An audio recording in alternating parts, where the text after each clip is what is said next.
Welcome to the Mill Brook Railroad, and today we're going to talk about rail and rail accessories. The three different kinds of rail you see in this frame right now. From top to bottom, over here, we have 1-inch scale aluminum rail. That is the bulk of what I have on the Mill Brook Railroad. Right here, completely compatible with the 1-inch scale aluminum rail, is Buddy L steel rail.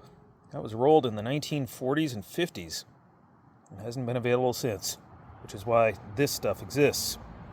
But down here,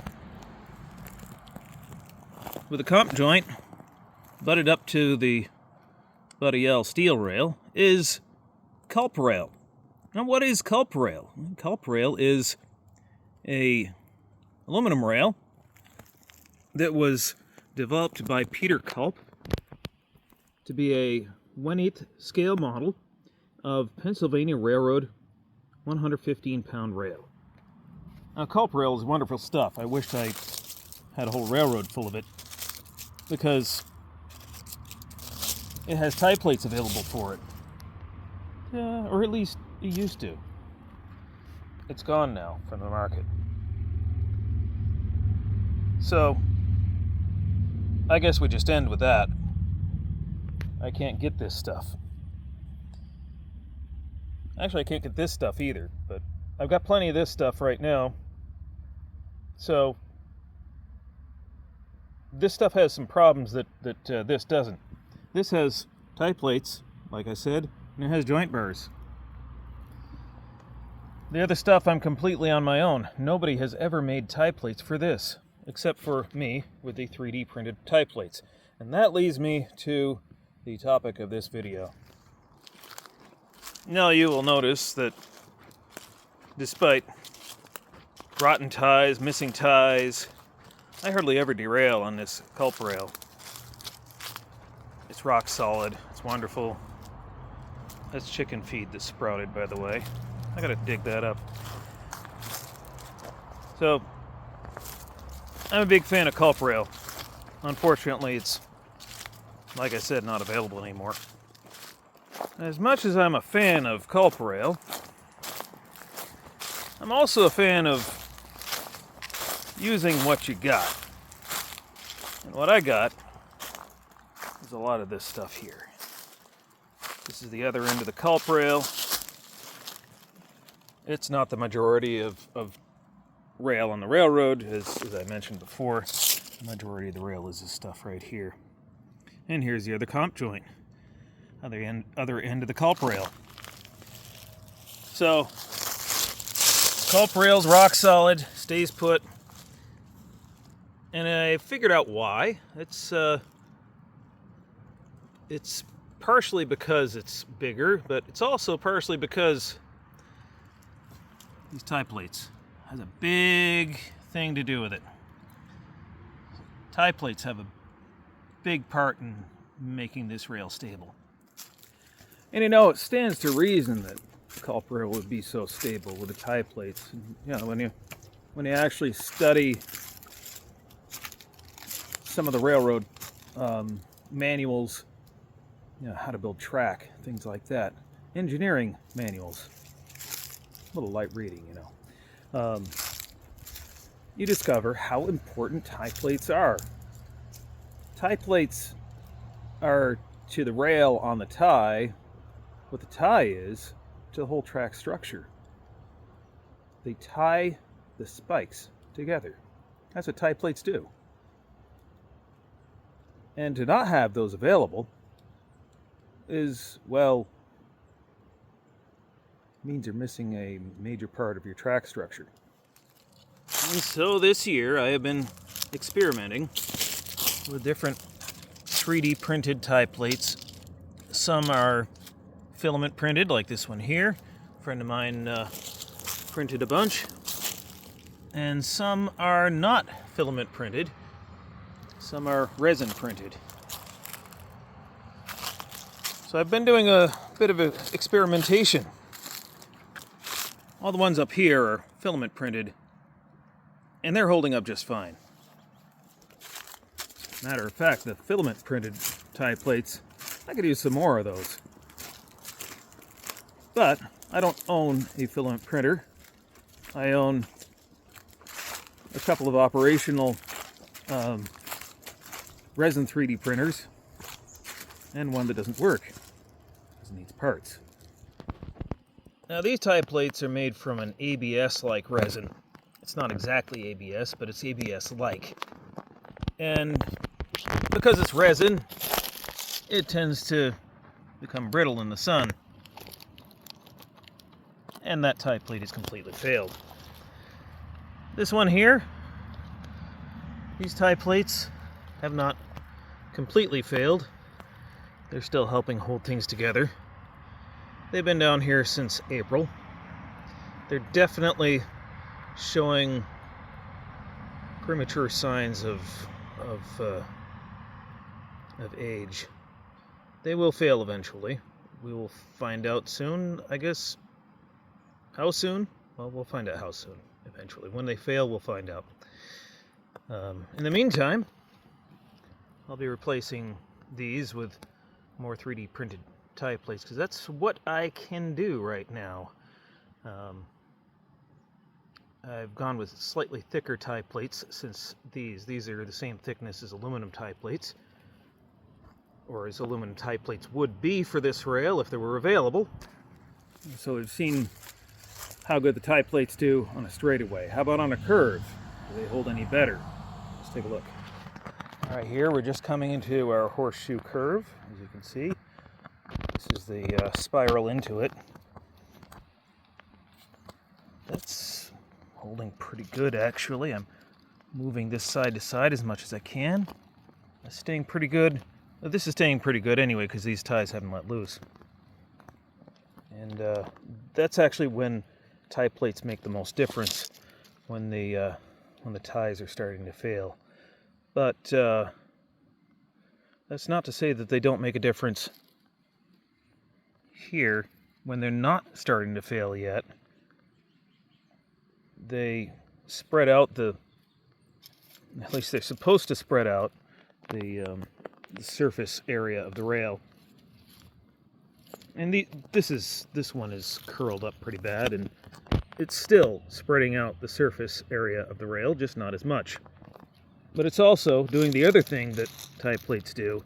It's tying all the lags together. So all four of those lags are working together to hold the rail, instead of over here, these lags are working to hold the rail from going outward, and this lag right here is holding the rail from going inward. Now, this section of track here we had a real problem with back before April when we installed these tie plates. And as you can see, we didn't install tie plates everywhere, but in just enough places. We didn't have enough to install tie plates everywhere. And it's an experiment, you know.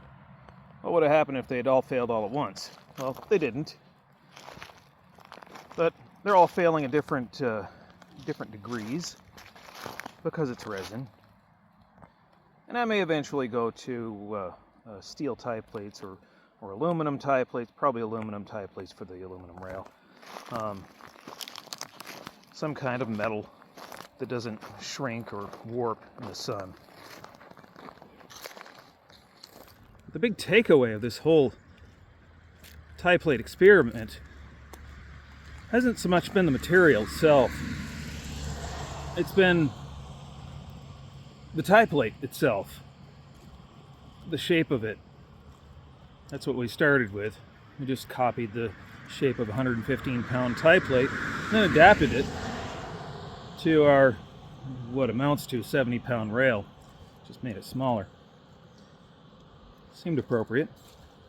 The angle is the same. It cants the rail slightly inward, gives you a better wheel-to-rail contact area, right about where it wants to be.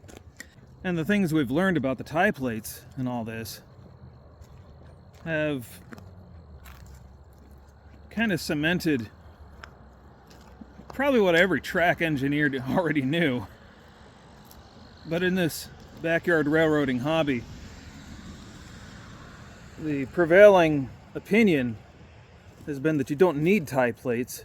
You're not putting as heavy a load over it as the big guys are on their big railroads. Everything doesn't scale.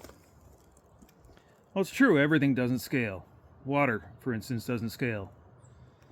So you have to put the same amount of ballast underneath your track as the big guys do on their light lines. Because, face it, we're not doing heavy loads. But, proportionally, tie plates seem to be helping. Let's take an area like right here, at random. And this piece of track has some issues. We do derail here. Everywhere we derail lately has been because of gauge issues. And that is directly related to tie plates, or the lack thereof. We used to derail a lot here. We don't anymore. We put these tie plates in. Even with this tie being messed up and not being fully installed, this still works so much better than no tie plates at all. And, you know, right up here on the joint, I don't know why I didn't put any tie plates here, but I didn't. So that's a very loose, wiggly part of the track too. Now this whole track needs to be tended to. But I am changing the tie plates a little bit. I'm going to give this 3D printed resin another shot. I don't expect them to last very long, but with as much difference as they're making here, I mean, considerable amount of difference, I think it's worth thickening them up a little bit. So I printed a bunch of them up on the 3D printer that are twice the thickness of these, and we're going to give those a shot. We'll see how those work. So I picked a particularly troublesome spot here up by the road where the rails are moving an awful lot more than I want them to move. And this spot here has been giving us some trouble. Trains drop between the rails here, so that's definitely a gauge issue.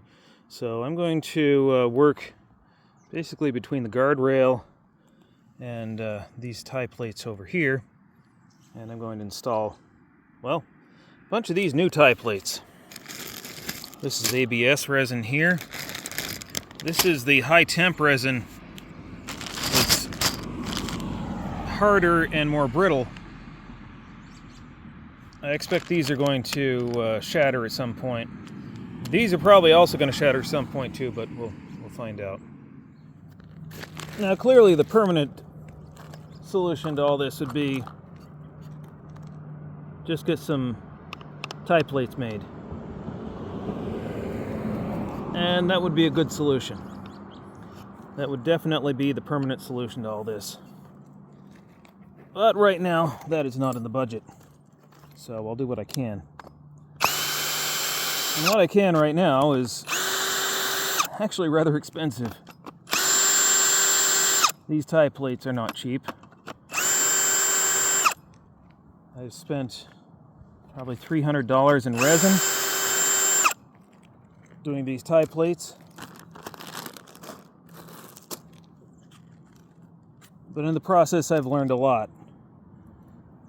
And you know, the kind of things I've learned with this are the kind of things you learn in engineering school. And a few $100s in resin to learn these kinds of things, I think that's cheaper than admission for a semester, by quite a bit.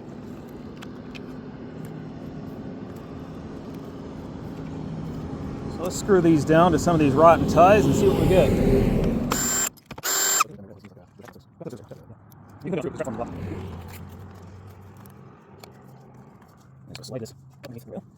So tie plates are canted. You see there's an angle there? That angle is supposed to go down towards the inside of the rail. So the gauge side, as it's called.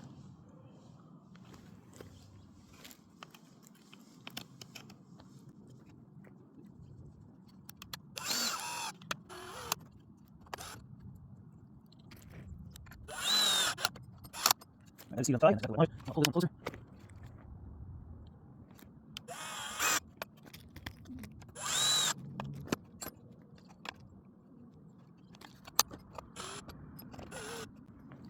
That tie has failed.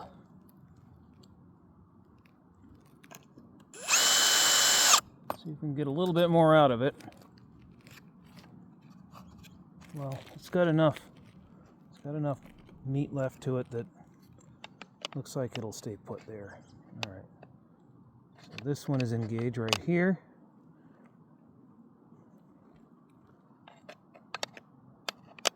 And it's engaged up here. Even though this tie is completely failed.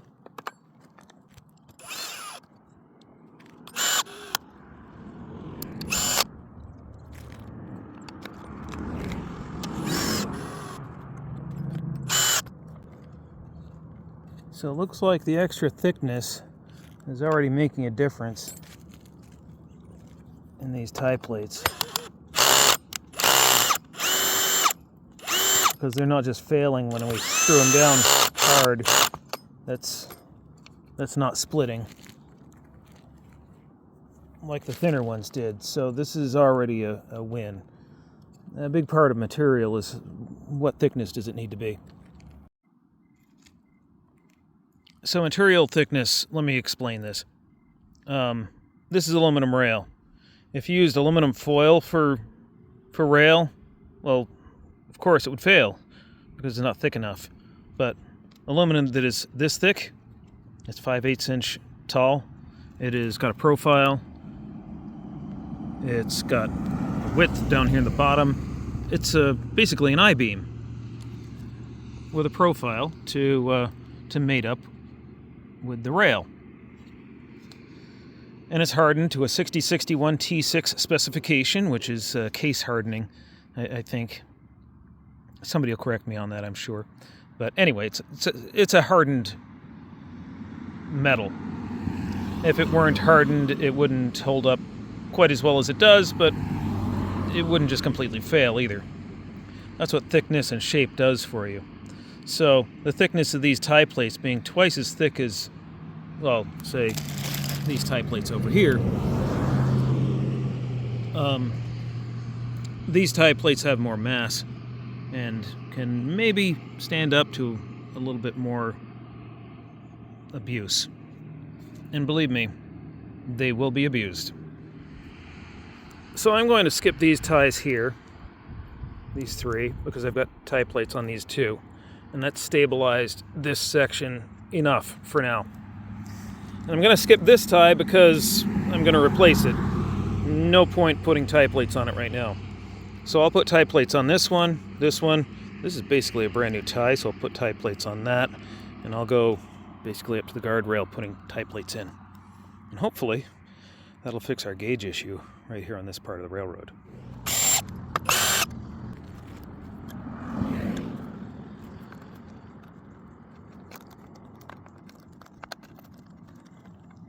And I hear a train coming. It's coming around the bend. I ain't seen the sunshine since about an hour ago. Gauge in place. You know what? It's already engaged because I've already been fiddling with it. That's a good thing.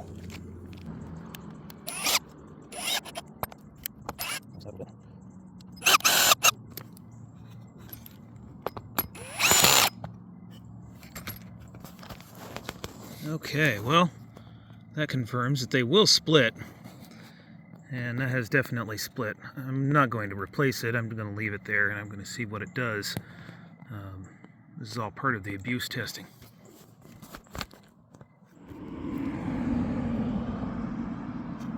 That is rock solid.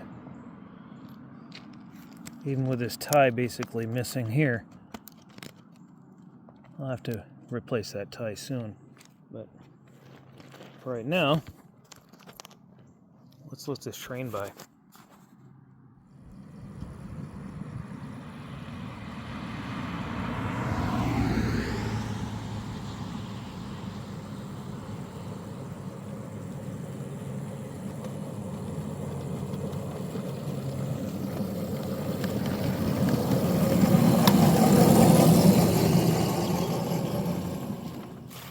right, what'd you say about it? I don't About know. the track there? I pulled up while you were doing track work, so I was like, oh, I gotta bring something down here. I'm gonna be down here with a train. It feels a lot smoother there now. It doesn't feel like you're gonna sink between the rails. It's because you're not. Well, you used to. You're not sinking between the rails anymore. Before you put those in, you could actually feel the rail wanting to spread. Oh, it was definitely spreading. It wasn't wanting to, it was. It just was. Yeah, yeah. Now all we gotta do is put a rail joint in somewhere up here. It'll be fine. Good for 40. All right, I'm gonna get this in the shop, and then I'm pretty much gonna be running a train back up that way. Okay. Yeah, there's nothing like feedback within minutes. It's already making a difference. So let's install some more tie plates. I'm gonna try some of these ABS, or non-ABS ones. I'm gonna try some of these high-temp resin ones. High-temp resin is not well known for its strength. These will shatter. I want to find out how they will shatter. In what way will they shatter? So, let's do that.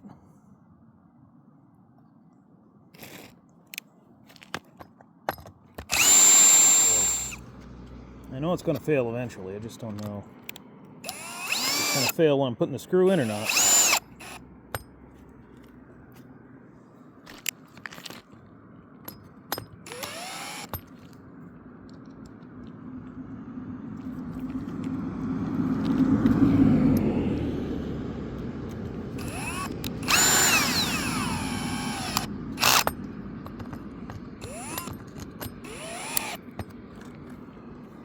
Yeah, that one just snapped. That one snapped right there. I'm going to leave it in, though, and see how badly it snaps over time. I'm probably going to replace all these plastic tie plates with metal ones anyway at some point, once I can finally get some metal tie plates. But in the meantime, as they say, any port in a storm.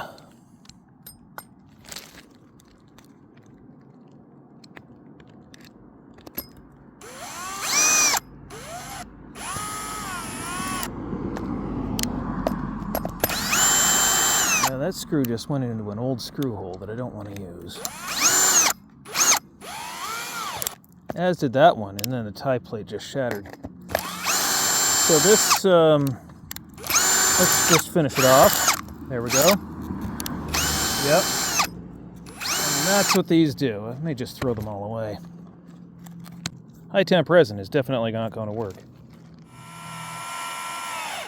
So my big conclusion, my big takeaway from this whole tie plate experiment with resin tie plates is any tie plate is better than no tie plate at all.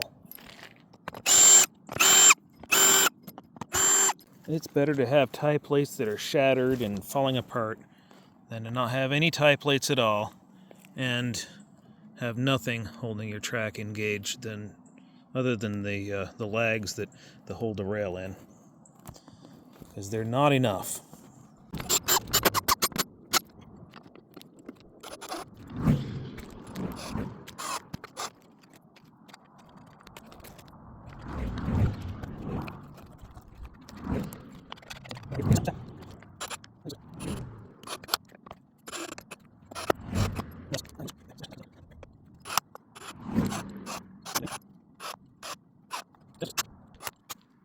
And so the experiment continues with 3D printed tie plates.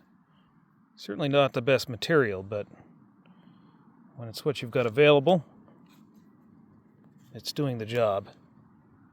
I can't move that. It's moving both rails. So that's a good thing. That's exactly what I wanted.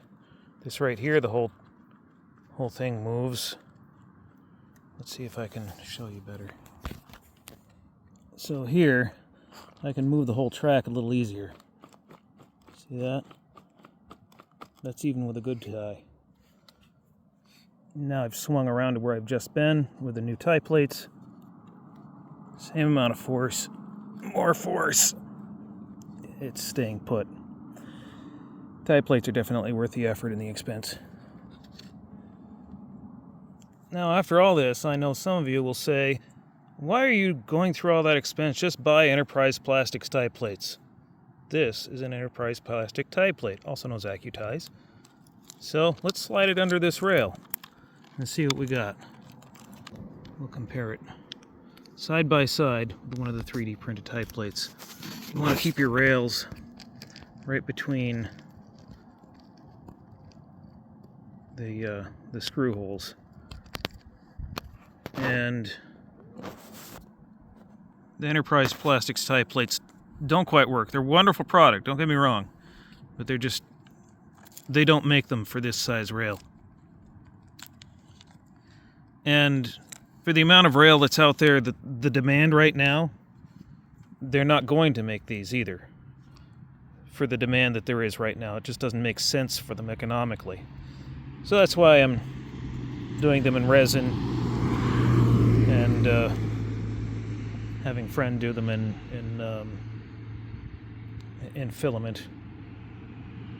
That's why I'm going through all this trouble, because these are actually for the culp rail that I showed you at the beginning of the video. Well, I hope you've enjoyed today's video, and I hope you learned something. I know I certainly did. These double thickness tie plates, which were actually inspired by Enterprise Plastics tie plates. These are actual ABS plastic, I believe.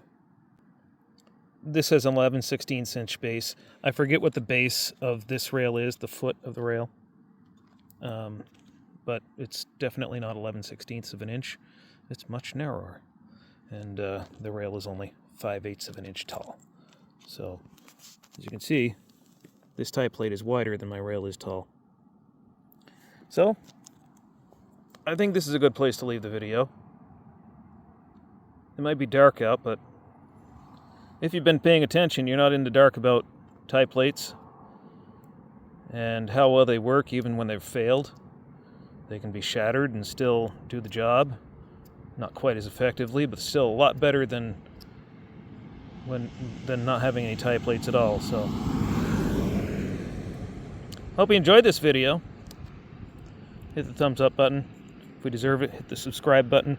And, of course, you can always join us over on Patreon, where we have discussions about these sorts of things from time to time. Patreon.com/Mill Brook Railroad. I gotta pick all this stuff up now.